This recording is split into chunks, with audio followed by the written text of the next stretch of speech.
the way leaders are very dismissive of young people.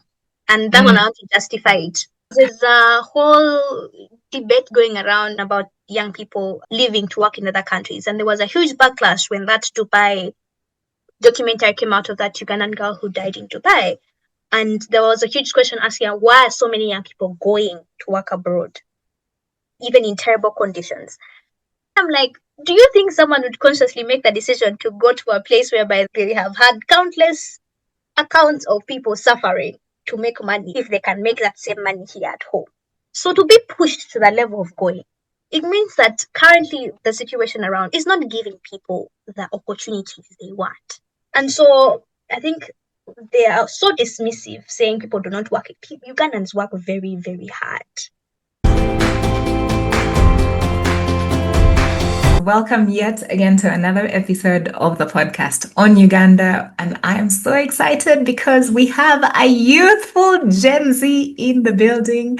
It's been a long time coming, Janice. You know how much I've wanted to have you in the podcast since 2021 when you made that poem. It's inspirational about corruption, and you're delivering the message to the right people. Sometimes we talk to ourselves, but if we don't deliver the messages to the stakeholders, then sometimes we speak to ourselves and it doesn't yield too much. I remember that day, everybody was nodding in agreement about how brilliant this young lady was, how articulate she was, how confident she was, because sometimes people shy away and tend to not say some things because some people are in the room. But I was very proud of that moment. So I'm really glad that we're having this conversation now, especially in the times when a lot of corporates are saying these Gen Zs are very entitled, they lazy at work, they don't show up. But the listeners of the podcast are called patriots. The patriots know that I'm an advocate of the Gen Z. Why? You are very tech savvy. You are solving problems that we didn't even try to think about. So I'm very excited to have this conversation with you. Janice Nkajja, welcome to the podcast. Thank you for having me again. I'm glad to be here. How are you feeling? I'm feeling excited today, particularly about your audience and the whole conversation about Gen Z. It's a conversation I'm always excited to have because I think we are often misunderstood. And so I think we'll get into that. But yeah, that's the premise of it. Absolutely. I really like how you started out. Like I said earlier, I met you in 2021 and I heard you speak, but you have put your words into action, starting from your signals from grassroots, right? It's nice to have conversations with people that it matters to most, especially those who have the magic wand, like we call it here in the podcast, who can make some change, who can make a difference. So tell me about this movement you have started, especially on enlightening young people or people in general about policy. All these, if you think policy, international law, global law, like a lot of people think, maybe abazungu, or that's really not my business, but you have made it your business to make it our business. Why do you think this is important, Janice? Tell us. I realized that when I was starting out, particularly making videos, I was just giving my opinions on general things. But then I realized that there's a huge information gap for people who do law school. There's certain diction or terminology that they use in law school that a regular person will not understand. So things as simple as that, to documents published annually by the government, to general policy reforms that if you are outside of academic structures that teach about policy, governance, you fail to understand what is actually going on. I saw that gap and then I decided to try to find a way of filling it. And so I started recording videos on my TikTok, explaining basic principles, sometimes doing commentary on rule of law because it's my academic interest. It's what I'm currently pursuing at university. I'm just highly fascinated by the application of these rules into day-to-day life. So I was interested in the direct application of the things that I learn in academia, trying to see how am I going to apply the documents and the policies, having a day-to-day conversation, because at the end of the day, it's these policymakers that are making all these abstract things, but they affect us, abantu ba bulijjo.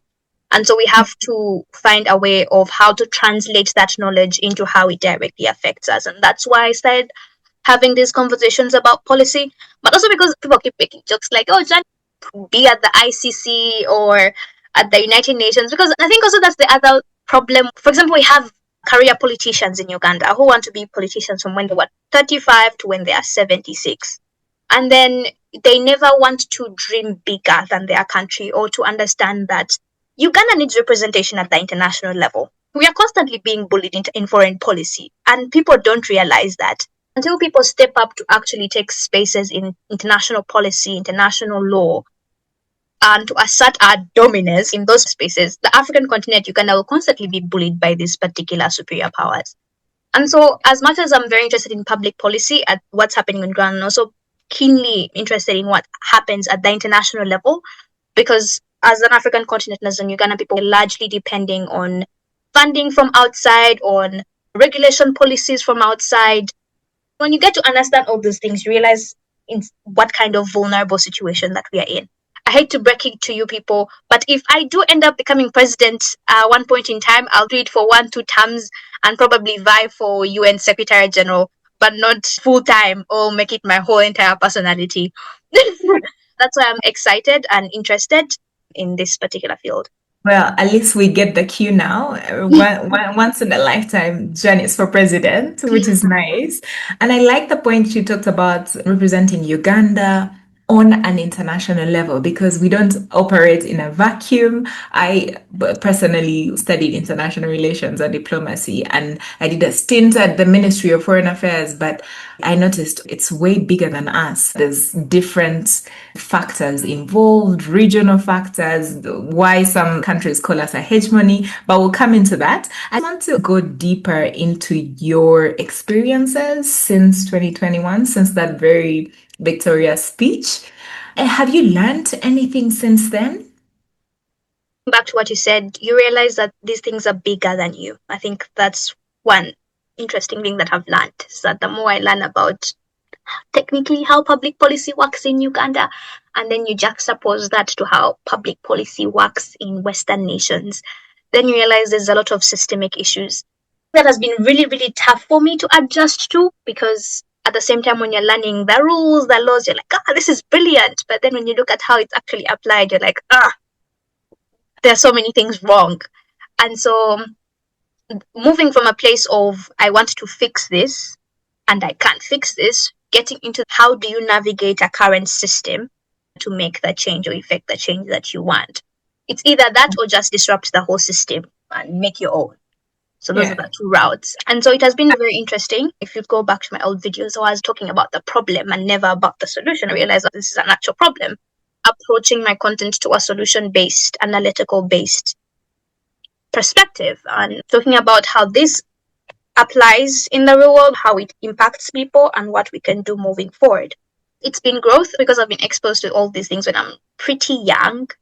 The older I grow, the more I understand systems better and how to engage with authority or people who actually make the policies and understanding their context because most of them are either millennials or older, understanding how they approach ideas. So meeting them where they are is very important. I know Gen Z is always like, meet us where we are, but meeting them where they are and understanding their context makes all the difference. Most of my friends are older than me significantly, so 10, 20 years.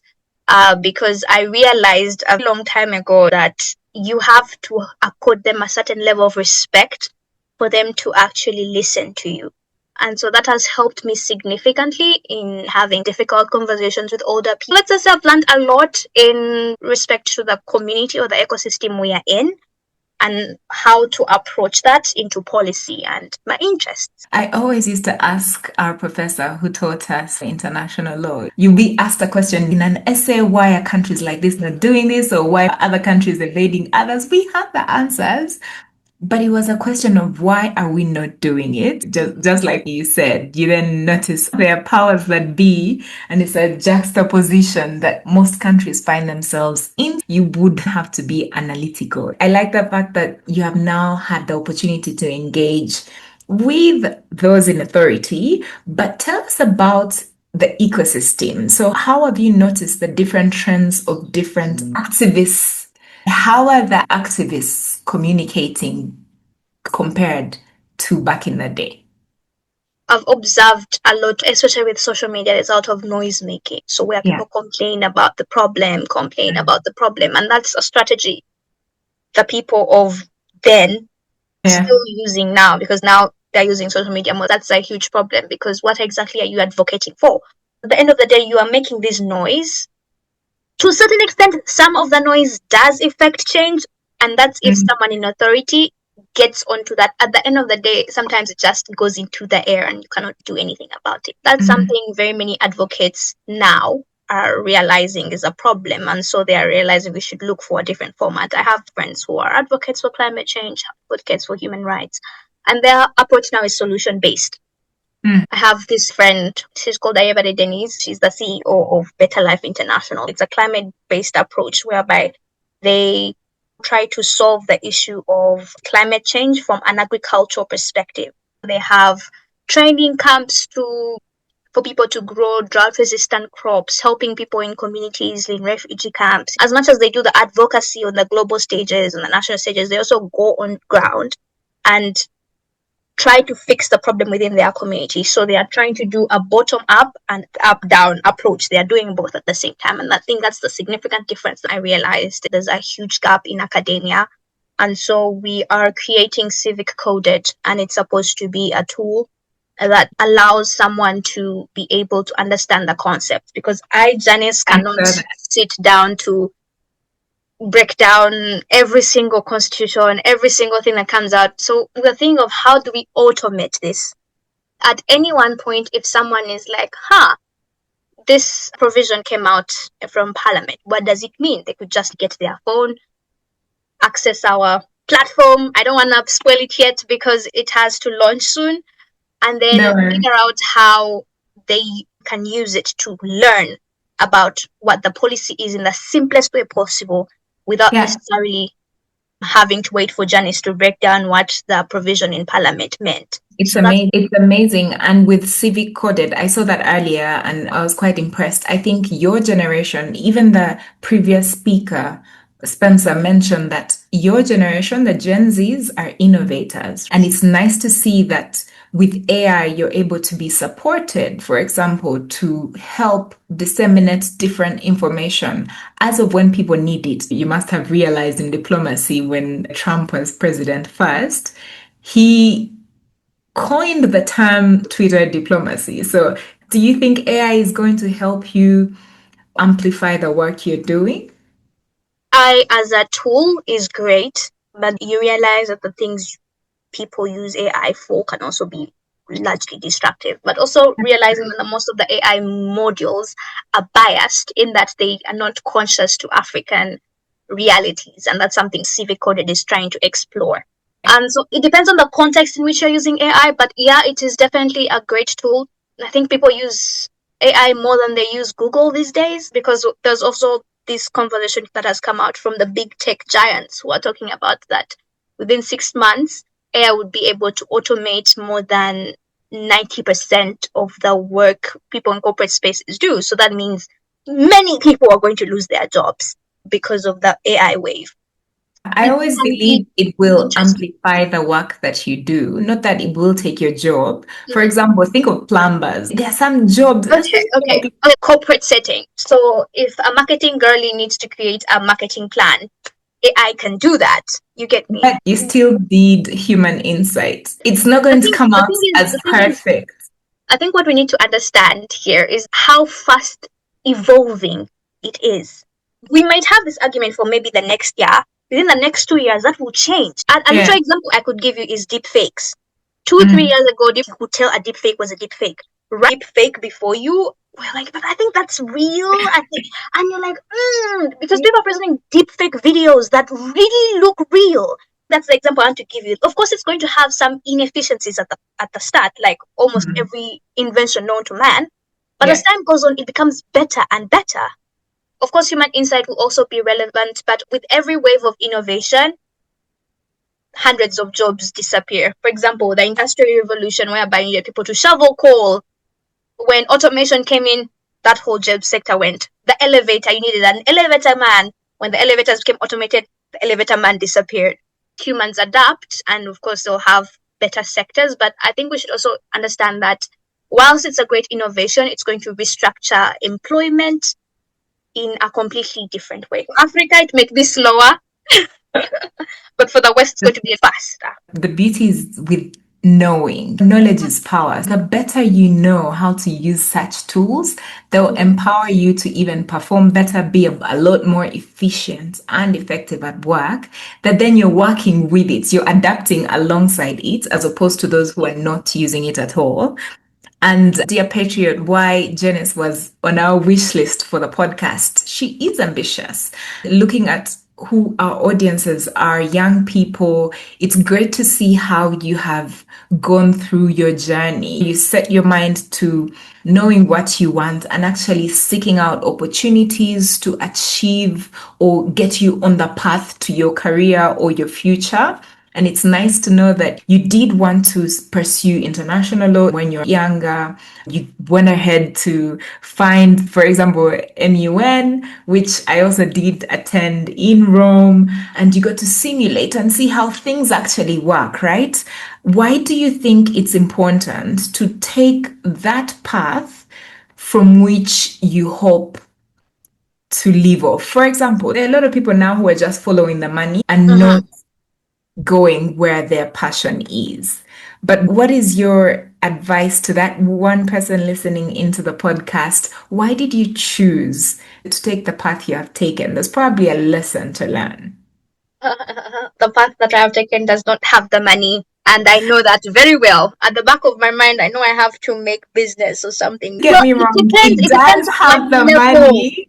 I've done a little bit of immersive research on what particular directions. My siblings and I are always joking about the Nkajja empire. We're all called Nkajja. For creating a long-lasting dynasty that you want to create, having a traditional job in international law will not make that happen. I would live comfortably. I don't know where you are, but in law, that's where the money is. The money in law is in corporate law. I think also Mm. there's also those nuances.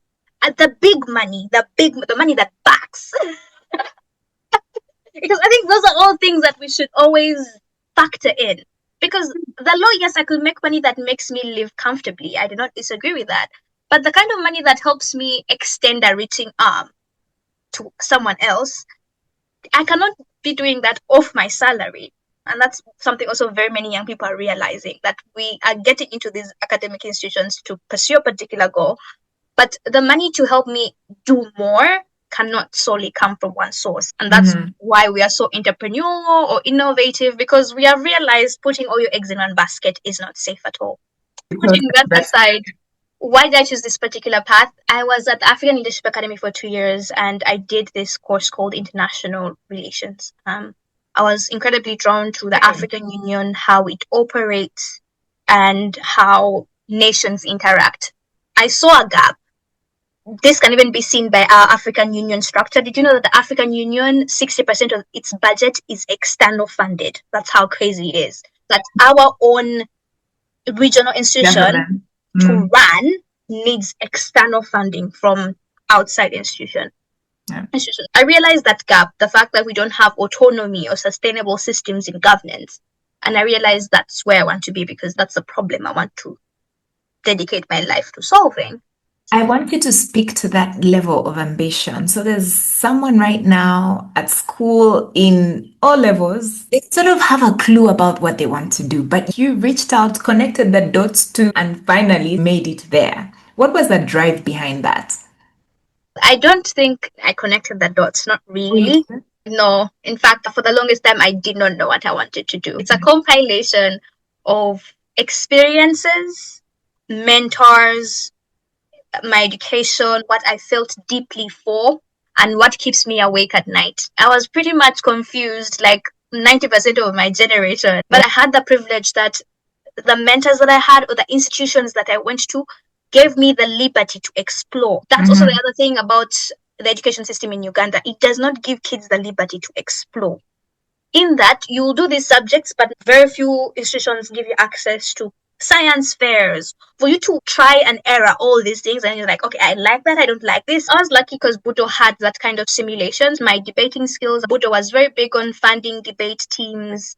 So when I got to ALA just opened more doors for me, opportunities for me to travel to see the world. And so it gave me the flexibility. I keep telling people for my A levels, I did biology, literature, and A level English. And they're like, what?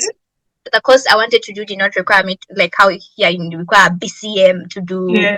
med school, because I knew I Yeah. wasn't going in that direction. I was able to craft my A level the way I wanted. And you But needed your literature. Everybody so needs literature. it gave me that sort of flexibility to explore. And I had university guidance counselors. I had a lot of resources, and I know things that most people do not have access to. So I cannot say that I had all it figured out. I just had Yeah. an incredible ecosystem and a group of people who supported me throughout that journey. Even now, I still need mentors because I still want to do my master's degree, and I'm still consulting very many people who have been there. Yeah. And for a young person, ask people you have seen who have done what you want to do, or they've not necessarily done what you have to do, but have some level of success. It will help you asking questions and taking the bold steps to do hard things. There's a lot of self-consciousness I struggle with. What will people think? Am I saying this right? Or putting yourself out there, but also being conscious on how you put yourself out there. Because there's so many predators, there are so many opportunists. And so having the grace to understand that as much as you have to put yourself out there, ask questions, engage with mentors, you also have space for yourself and a caveat on the people you let into your life. So I didn't have everything figured out. In fact, there's a point where my parents and I were not on great terms because my dad was so frustrated about what I wanted to do. Biology and literature. He was like, what do you want to do with your life? And I was still trying to figure it out. There's so many possibilities. And he's a planner, so he wants to plan 5 years into the future.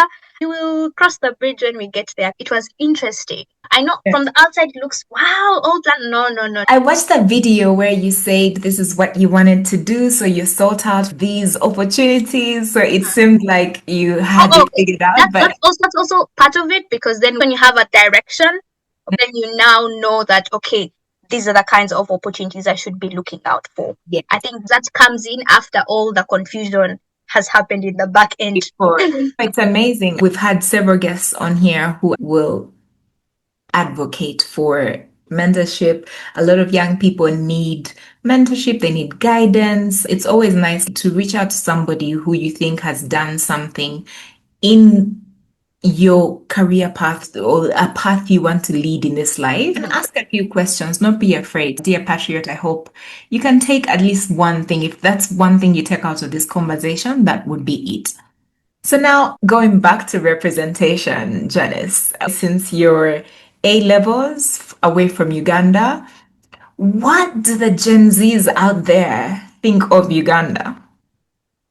To frame it, I come back home more often. The Gen Zs out of Uganda, because there are a lot of millennials. You travel abroad and people still think all these atrocious things about Uganda. But what is that generation out of Uganda thinking of our country? That's a very interesting question, because each time I tell people I'm from Uganda, they're like, oh, tell me more about it. One thing that I do know that they talk about is that they know us for being anti-LGBTQ. Oh, that has made the news. In that particular area. So I think that's the very first question I'm always asked. For some reason, the bad news always spreads too far. My husband is from the Netherlands, so every now and then we go for the summer. But the time there was the landslides, it was on the news. And I thought, we have a lot of news, surely, that you can show. But for this one, we say Uganda on TV. I'm like, come on, guys, come on. The question is always from a point of curiosity. So, is it safe? What is the development? Why did you choose to study here instead of there? Things like that. But I guess because the Gen Z, I don't think they think anything significantly of Uganda, because they are more focused, like any other person, on what is going on in their own countries. So I think there's also that. But also, I've not faced anyone asking me questions like, oh, how are you so articulate? I guess it's because They know people Yeah. are exposed. People What have to educate themselves with yeah. resources online. It's not our role to tell you. Some questions people ask are really out of the world that you think, hey, go get yourself some internet, educate yourself. This is not the time to be telling you about Uganda. But now, still circling back to representation. So, you alluded to the fact that Gen Zs are misunderstood. Tell me more. I Why think we do are you think you're misunderstood because we have seen the system before us and we realize that's not what we want. So when we say no to working from 9 to 5 and then have to have work-life balance, it does not make sense. We have seen how our parents worked all the time, drained them to the extent that work took them away from engaging with their families full time, and still the system did not reward them as hard as they worked. It's not necessarily entitlement that Gen Z wants more pay or maybe more holidays from work. It's the fact that we realize it's not worth it. Those who don't learn from history are doomed to repeat it. We don't want to repeat the things that we have seen. I guess it depends because I can't speak for all Gen Z, but I guess it depends from each person's character and how they have developed and the things they have been exposed to. They respond differently. For example, our parents are very lucky liberal, but we have the principles of respect, how you should speak to elders. Even engaging in verbal disagreements, you know when to stop and when to continue the argument. And that is a very personal experience. So you cannot speak for every single person. But we speak our opinions, we speak our thoughts. And so we are going to do it. Whether you like it or not, that's something we think about later, but we'll do it anyway. But also, we are not entitled. I don't think I'm entitled. I just believe that things could be better. There's that juxtaposition. We don't believe that we deserve more. We just believe that things could be better for everyone. Just because the generation before did not complain about it didn't mean they actually liked it. They grew up being told don't question authority if you want to advance in the place of work. And so they tolerated the bad experiences to secure their positions and things Yeah. like that. I don't think Gen Z is out of touch with reality. In fact, we're the most in touch with reality category of people based on Mm. what we expose ourselves on the internet. We see so much, engage with many people from various backgrounds at a very young age. I've met so many people and I engage with so many cultures from the African continent and beyond. I guess it comes from a place of we have been told go to school, get a job, have a great future, but we have realized how many people go to school every year and graduate from Makerere and end up unemployed. Why are you pushing people into professions that still don't pay well? That's the friction where many young people want to explore beyond their academia. Some people are questioning, is it really that important for me to go to school if people who have gone to school do not have career? And so it's internal conflict within us because we don't see a model that has worked. And trying to pave a way for yourself for a model that will work for you is even more difficult because you're doing it for the very first time. Yeah. So I guess it's a combination of various experiences that makes us who we are, but we just want to be happy. I love the Gen Zs. In my 9 to 5, I host webinars, and I recently hosted a webinar with Gen Zs, and I was telling them, hey guys, you are the future. One of the guys in the audience was saying, well, Gen Zs, they don't like to work. But I also say the environment. It's also the environment that helps or grooms somebody's reactions, actions. If you pay us enough, we will do it very well. No, I think we just need it's like children. If you need them to be disciplined, give them a reason. Like I think that's also the other thing because someone will juxtapose how much they're being paid and how much is being required of them. They're like, you know what? No. But if you pay us it, because I particularly, despite the fact I'm so full time student, I get what we call gigs. So either someone who wants help with tutoring or various odd jobs, the amount you pay me will largely inform me how much effort I'm going to put into that, right?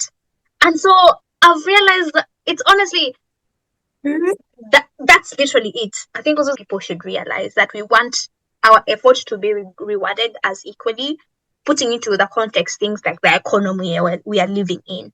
Mm. I know To be commensurate, to keep up yes, with the times. If you're spreading your information on the internet, you need to be able to afford data, not people who are underpaying and still expect the same output, someone who is being paid quite more. I completely understand it. For my 9 to 5, we actually work with a lot of young people, so I'm very proud of that. But I know for a fact, I have seen you guys in action. I know for a fact you're problem solvers, you're quite tech savvy, so I appreciate that. Now, we ask every guest on the podcast about a middle class economy, and that's our golden question. Now, back to what you said earlier, Janice, for president, you now have the magic wand. What are the first things you're going to work on in this country just to get us into middle class economy? When you have a Well, magic wand, there's no technicalities. You have well, authority. You're just going to swipe that wand. I, I, This I, I will allude to realism. Start handling our fiscal situation because Mm, we handle money terribly. When money goes out and it's unaccounted for, we are constantly in debt. Nothing gets done. If it gets done, it's either overpriced or it takes too long. That's where I would start. I think that's something they're talking about here in the West, financial automation in government systems. Tracking yeah. every dollar, that's where I would start. Because once we are able to allocate the money accurately and keep the money accountable, I think this is where the corruption bit comes in. Make it next to impossible for people to steal money. If that is fixed, everything else will work, from healthcare to infrastructure. But if the money is not going where it's supposed to be, it will not work. I think one of our previous guests talked about corruption being the biggest challenge. And if we make it impossible to be corrupt, then we'll have that middle class economy. What kind of middle class economy do you foresee for Uganda? You've already alluded to the fact that when people can afford this and have better healthcare, but just for clarity, what kind of middle class? Paint a picture for us. What would you rather see in Uganda? I want the bare minimum. Mm, So I've been to places where it's bare minimum. Each time I come back, I'm like, okay, that should change. Someone told me, you have health insurance. My father is a doctor, but I don't have health insurance. Based on how someone looks, they have certain privileges. The point is that I would want the bare minimum. So what that looks like is free healthcare. Why? Because my father is a doctor, I've spent enormous time in the hospital and I have seen what that looks like. I think one of the most horrifying things that I've ever witnessed was this person who I think was in an accident and his jaw was smashed and so his entire jaw was falling apart. And the doctors were so overwhelmed in that they did not have enough staff. And then the nurses were running up and down. And there was that string they used to sew people up. The surgical string was not available in the hospital. It's not available. They had to run outside to outsource it. I've also had more horrifying stories about pregnant women who have given birth in public hospitals and they lay there after giving birth for an hour because they are looking for that same surgical thread to sew them back in case there's particular tearing. Big on free healthcare. That's something I'd want in a middle class economy. Free healthcare would be something that is very fundamental for me.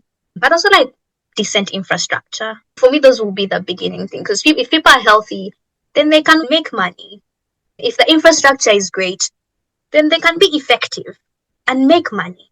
People talk about unemployment as a grand thing, but there are systemic causes of unemployment. If one area of your life is not functioning well, you're not going to function in making money. So for me, that's where I would like to start. That's a good way to end the podcast. Just before we get into our rapid fire, we have 2 rapid fire questions. You give us 3 things that come first in your mind. What are the things we're doing now that will not get us to the middle class economy? And what are things we are doing that we should continue doing because they'll supercharge us into the middle class economy? So let's start with the first one. What are things that are happening now that are not middle class economy? I would say the education system. Mm, That's the very first thing. And then 2, I would say corruption. And then 3, I would say the way leaders are very dismissive of young people.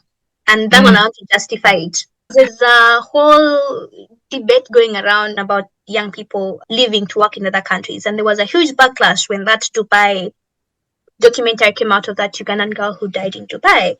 And there was a huge question asking why are so many young people going to work abroad, even in terrible conditions. I'm like, do you think someone would consciously make the decision to go to a place whereby they have had countless accounts of people suffering to make money if they can make that same money here at home? So to be pushed to that level of going, it means that currently the situation around is not giving people the opportunities they want. And so I think they are so dismissive, saying people do not work. Ugandans work very hard. If you have been to downtown Kampala, the sun will be scorching at 1, and these people will be selling you their things. They'll be carrying heavy loads, and someone will tell you Ugandans aren't working hard enough. So it's just things like those, the dismissive nature of they're not working hard enough. If they worked hard enough, I can never really understand it.